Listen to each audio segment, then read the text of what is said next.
bad things happen to you when you break those commandments.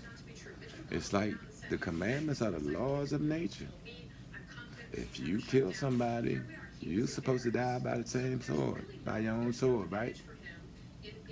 Yeah, it's required of you. Anything in that Ten Commandments that you break is required of you by nature first, then by God.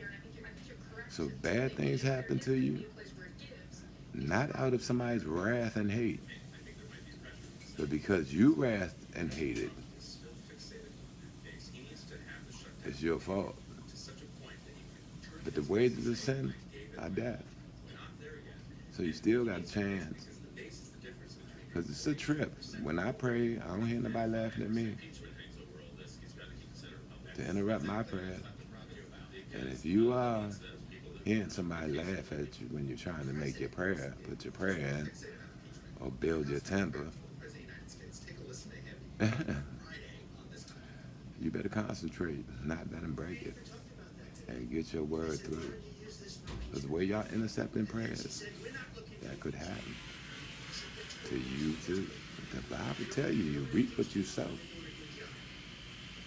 If you did something demonic or worship to a demonic spirit, you're indebted to that thing. Your only way out is prayer. It's best to do it in a group. So can't nobody hear you. Because we all have done some bad things, and you gotta confess it by word of mouth. And like you laughed at me when I was confessing mine by word of mouth. You know, reap what you sow. So, it ain't my fault. I can't get you out of it because I didn't get you into it. I would have said no if you had approached me with it.